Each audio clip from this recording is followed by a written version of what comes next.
Inner wheel club Nagda द्वारा शासकीय महाविद्यालय में एक प्रेरणादायक कार्यक्रम आयोजित किया गया, जिसका उद्देश्य छात्राओं को महिला सुरक्षा, अधिकारों एवं महिलाओं से संबंधित कानूनों की जानकारी देकर उन्हें जागरूक किया। कार्यक्रम के दौरान क्लब के सक्रिय सदस्य स्नेहा गांग द्वारा विस्तार पूर्वक जानकारी दी गई कि महिलाएं अपने अधिकारों के प्रति कैसे सजग रहे और किसी भी प्रकार की हिंसा या उत्पीड़न की स्थिति में वे किस प्रकार से कानूनी सहायता प्राप्त कर सकती हैं। उन्होंने विभिन्न धाराओं, हेल्पलाइन नंबरों एवं आत्म सुरक्षा के उपायों पर भी प्रकाश डाला। इस अवसर पर क्लब की सदस्याएं सोनम कांठेड़, जया राठी, सुरभि जैन, नेहल अग्रवाल, पूजा ओझा सहित अन्य सदस्याएं मौजूद थी। कार्यक्रम का संचालन व आभार प्रदर्शन अंजू कांठेड़ ने किया।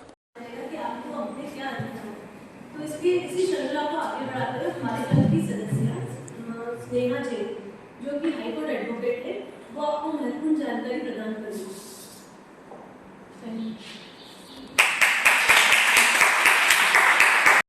इसी श्रृंखला को आगे बढ़ाते हुए आज हमने वुमेन एम्पावरमेंट। अच्छा, बहुत सेंसिटिव बात है, आप सब लेडीज प्लेस, ठीक है। आपको कई बार क्या होता है, काम को करने के लिए या काम करवाने के लिए गलत तरीके से टच कर लिया जाता है, गलत तरीके से बोल दिया जाता है, ठीक है। और आप लोग क्या करते, बड़े हो जाते हो मन में कि अरे यार ऐसा बोल दिया है तो अब अच्छा नहीं लगेगा, आप में जाएगी। नहीं, आप उसके खिलाफ भी कार्यवाही कर सकती हैं, आप उसके खिलाफ भी बोल सकती हैं। आपको पता है 2013 में, अभी मतलब ऐसा नहीं कि बहुत पुराना कानून है, 2013 में लेटेस्ट ये बनाया गया है जिसको पोस्ट एक्ट बोला गया है, जिसमें कि sexual harassment at work place कि वुमेन्स को जागरूक करने के लिए कि आप जहां काम करती हैं वहां भी आप अपने आप को कॉम्प्रोमाइज करके कोई काम नहीं करिएगा, बिल्कुल भी नहीं, ठीक है। वुमेन एम्पावरमेंट मतलब यही नहीं होता है कि बस जोर से बोलना, अपनी बात को कह देना या अपनी बात को रख देना। वुमेन एम्पावरमेंट नहीं होता। वुमेन एम्पावरमेंट मतलब हम अपने आप में इतने संपूर्ण हो। देखो, फेमिनिज्म भी एक अलग ही कॉन्सेप्ट है ना। कोई फेमिनिज्म नहीं, हर जगह हमको इक्वल अधिकार प्राप्त है। हम लोग खुद ही अपने आप से आगे नहीं बढ़ पाते हैं कई बार। तो क्या होता है कि हम ऐसी मानसिकता में बड़े होते हैं और पले बड़े होते हैं कि हम लोगों को यही लगता है कि यार हम तो लड़कियां हैं, हम कैसे बिना सपोर्ट के बढ़ेंगे, अरे हम तो लड़कियां हैं, हम ये चीज़ अगर नहीं करेंगे तो हमारी जॉब चली जाएगी। इस मानसिकता को नहीं लेना है। हम लड़कियां हैं, हम सब कुछ कर सकते हैं और हम 100% अपना देख सकते हैं। ये इस पॉजिटिविटी के हिसाब से आपको साथ में चलना है, ठीक है। मैं कुछ नियम आपको और भी बताना चाहूँगी, जैसे कि सबसे पहले जो मैं आपको बताना चाहूँगी, डॉरी प्रोहिबिशन मतलब दहेज प्रथा जो चलती है ना। आप आगे जाके आप सब लोग शादी करने वाले हो कि नहीं, करने वाले हो कि नहीं? स्माइल लेके सब ऐसे ऐसे तो कर रहे हैं, मतलब करने वाले हो, है ना।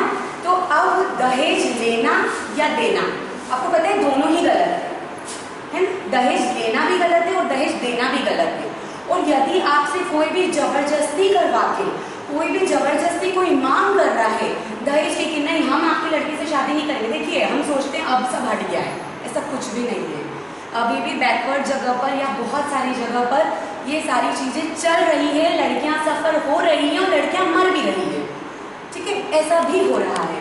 तो हमारा सिर्फ इतना कहना है कि एक अवेयरनेस हो कि ना तो हम दहेज देंगे ना हम दहेज लेंगे। अब तो आप लोगों को इन सब के नॉलेज के लिए बहुत सारी मूवीज़ बनाई गई है, ठीक है। आप मूवी देखते हो, उसमें बहुत सारी चीज़ें बताई जाती हैं इन टॉपिक को लेके।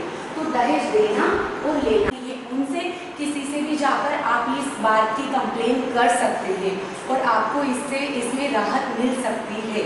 इसीलिए ये चीज़ का आपको 100% ध्यान रखना है, ठीक है। अच्छा, अब 18 साल के पहले कोई शादी करना चाहेगा क्या? वैसे तो सब कॉलेज में आ गए तो 18 तो प्लस हो गए, है ना। तो 18 साल से जो कम लड़कियां होती हैं वो उसका शादी होना जो है वो गैर कानूनी होता है, उसको शादी करने का कोई अधिकार नहीं होता है। मैं ये नहीं बोल रही हूँ कि अभी अपने यहाँ नहीं होता है, हम लोग हैं इंडिया के लोग, ठीक है। हमारे यहाँ जो चीज़ें चल रही है वो चलती आ रही है ना। अब वो चीज़ हो रही है, लेकिन अगर हम लोग अवेयर होंगे, अगर हम खुद ही अवेयर होंगे, क्योंकि हम लोग इतना परिपक्व ही नहीं हो पाते, उसके पहले ही शादी हो जाती है, ठीक है। तो 18 साल इसीलिए एक एज बनी है फिक्स कि उसके पहले लड़कियां जो है वो वर्क प्लेस पे मिल जाएगी, ठीक है, उनकी शादी नहीं हो सकती। वो लड़कियों की बात नहीं मानेंगे, और बड़ी एज है 20 साल का लड़का जो 21 ईयर का लड़का है उसके बाद ही शादी के लिए एलिजिबल होता है। तो हमारी तो 18 होनी चाहिए ना। तो तो इसीलिए 18 के बाद हमेशा शादी करनी है, ठीक है। और अगर आप उसके पहले करते हो तो वो चाइल्ड मैरिज प्रोहिबिशन में आता है। आप सब हैं, अपनी शादी हो जाती है और इस शादी की बात नहीं कर रही हूँ, देखो कोई शादी होने के बाद ही सब कुछ नहीं होता, उसके पहले भी बहुत कुछ हो जाता है, ठीक है। तो मैं ओवरऑल बात कर रही हूँ। लेकिन ये जो कानून है ये आपके लिए स्पेशली इसलिए बने, क्या होता है कोई आपको गलत बात बोल देगा, है ना, कोई आपके साथ ज़बरदस्ती कर देगा, डोमेस्टिक वायलेंस, मतलब आपकी शादी हो गई उसके बाद ऐसा नहीं, आपके साथ अगर घर में कोई मारपीट करता है, अगर आपको घर में कोई गलत शब्द बोलता है, अगर आपके साथ में ज़बरदस्ती की बहुत ज़्यादा ज़बरदस्ती का कोई फोर्स किया जा रहा है ना, आपका हस्बैंड भी आपसे बिना पूछे आपको मार रहा है, आपको गाली दे रहा है, आपको गलत शब्द बोल रहा है, आपको मानसिक रूप से पीड़ा दे रहा है। सिर्फ फिजिकल पीड़ा ही पीड़ा नहीं होती है, मानसिक पीड़ा भी पीड़ा होती है, इमोशनल पीड़ा भी पीड़ा होती है। तो अगर ये सारी चीज़ें अगर वो आपके साथ कर रहा है तो आप तुरंत जाकर जो है वो कंप्लेन कर सकते हैं। आप चाहे तो पुलिस स्टेशन में जा सकते हैं, आप चाहे तो कोर्ट, अगर आपको पता है कि नियरेस्ट है तो आप वहाँ जाके कंप्लेन कर सकते हैं। आप वहाँ भी नहीं कर पाए तो आप जो है वो आपके आसपास आपको लगता है कि ये वुमेन एम्पावरमेंट का काम करते हैं या ये महिला की टीम है जो कि इन सब चीज़ों को देखती है। आपको पता है कि जब हम महिलाएं माँ बनने वाली होती हैं, जब हम महिलाएं प्रेग्नेंट होती हैं तो हमको स्पेशली छुट्टी दी जाती है, स्पेशली मैटरनिटी रिलीव दिया जाता है। आपको पता है, मतलब सोचो सरकार हमारे लिए, लोग हमारे लिए, सब हमारे लिए कितना सोच रहे हैं कि अगर वो प्रेग्नेंट है तो वो उस कैपेसिटी में नहीं होती है कि वो काम कर पाए, अगर वो कहीं जॉब में है तो उस मतलब ये है कि उसको जॉब से निकाला नहीं जाएगा, उसको जो है 6 महीने का रेस्ट दिया जाएगा। ये हमको अधिकार प्राप्त है कि अगर एक लेडीज माँ बनती है और अगर वो कहीं जॉब करती है तो उसको जॉब से नहीं निकाला जाएगा, उसको 6 महीने का जो है वो क्या दिया जाएगा, रिलीव दिया जाएगा। 6 महीने वो अपने जॉब पे नहीं आएगी तो भी चलेगा। और यहाँ उस बच्चे का रेप हो गया, हम बहुत सारी चीज़ें आए दिन सुनते हैं। ऐसा नहीं है कि पहले नहीं हो रहा था, पहले भी हो रहा था। पहले कई चीज़ें घरों में ही दबा दी जाती थी, पहले मीडिया इतनी सशक्त नहीं थी कि हर जगह पहुंच जाए।